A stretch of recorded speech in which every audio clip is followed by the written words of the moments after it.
Hello everyone.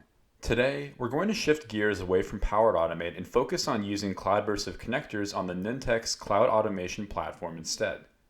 This video will demonstrate how you can use our Virus Scan API connector in Nintex to scan a OneDrive file for viruses and malware. I'm starting off in the Nintex Workflow Cloud in my web browser. To begin designing our flow, the first thing we need to do is click Create Workflow on the left-hand side of the page here. Once we click on that, we'll jump to the flow diagram page.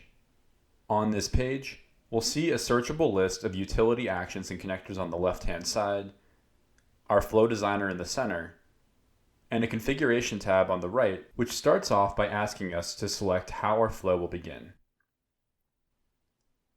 Let's click on this dropdown and select Component Workflow right at the top of the list. The advantage of this type of workflow is that it allows us to leverage our flow's functionality externally with HTTP requests, and it also allows us to control our data more directly when testing connector functionality. Now we can start to add actions into our flow. We can get our actions in two ways, either by clicking on the plus sign in the Workflow Designer or by searching our action in the tab on the left-hand side.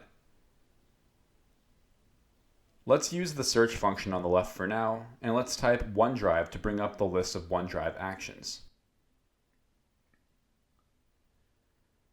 From the list of OneDrive actions below, let's now click on the Get a File action and drag it directly into the middle of our Workflow Designer. Now we can click on our new action and configure its details using the tab on the right-hand side of the page. At the top, we can select our OneDrive connection to configure it if we haven't done that already. Below that, we can select a file to test our workflow using the file path icon.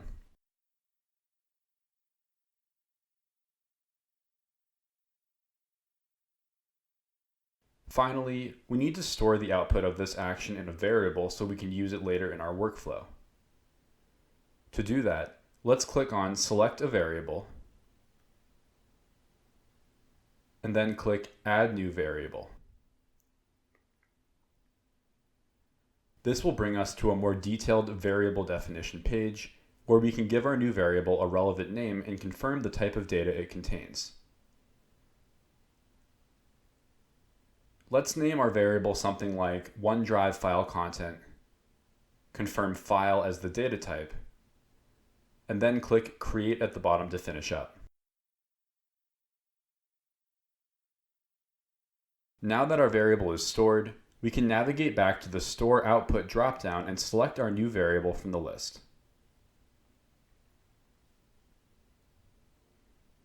When we head back to the Workflow Designer, we should no longer see the orange Work in Progress notification at the top of our action. At this point, we can now introduce the Cloudmersive Virus Scan API connector. Instead of using the same action search bar as before, let's click on the plus sign below our OneDrive action and type Cloudmersive Scan into the search bar. Right away, we should see a few relevant results containing the black Cloudmersive logo, and we can go ahead and select the Scan a File option at the bottom of this list. Just like we did before, we can now click on this action and configure its inputs and outputs on the right-hand side of the page.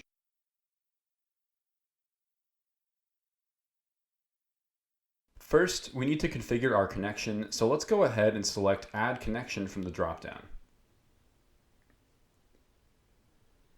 Mine is already set up and saved, so I won't be saving a new one, but all you need to do here is give your connection a relevant name and then copy and paste your API key into the second field. You can get a free tier API key by registering a free account on the Cloudmersive website, and this will allow a limit of 800 API calls per month with no commitment to get you started. Once our connection is configured, we need to include the OneDrive file output variable we created in the previous action.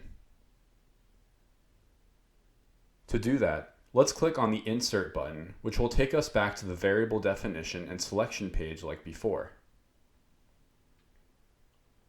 With the File Input tab selected, let's hover over our OneDrive file content variable and click Insert to send our variable over to the input parameter. Now all we need to do is designate the Virus Scan API output to a variable of its own. Just like before, let's click on the Select a Variable tab, select Add Variable, and then give our output variable a relevant name like Scan Results. The various API responses will be held in a JSON object, so object is the correct value here. We can now go ahead and click Create to finish our variable, and then select our variable from the output dropdown like before. At this point, we can test the functionality of our flow's two basic steps. First, we need to save our flow, so let's click Save in the upper left area of the page. This will bring up a window where we can name our workflow and fill in some important details about it. Let's give our flow a relevant name like OneDrive File Scanning Test, and then provide a basic description for our own reference later on.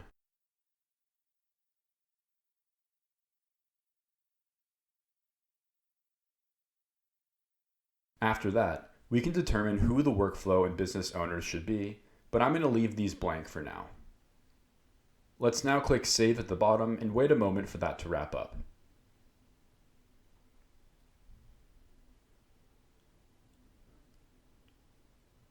Now that our workflow is saved, we can test it by clicking on Workflow Testing at the top of the page.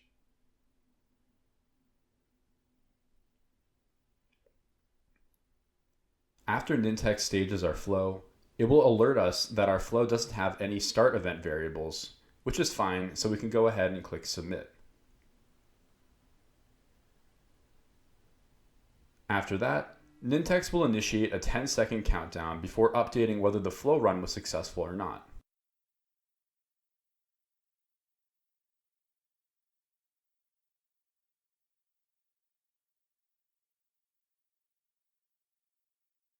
All we're looking for here is to make sure both our OneDrive and Cloudmersive connections performed their task successfully. We should see Completed under the Status tab for each action to confirm that everything worked smoothly. If we wanted to review the API outputs themselves, we could use an easy built-in Nintex action like Send an Email to share the response with us directly.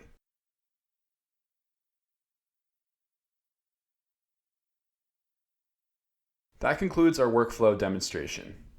Thanks for watching, and feel free to check back in for more Cloudmersive connector demonstrations on the Nintex Cloud Automation platform.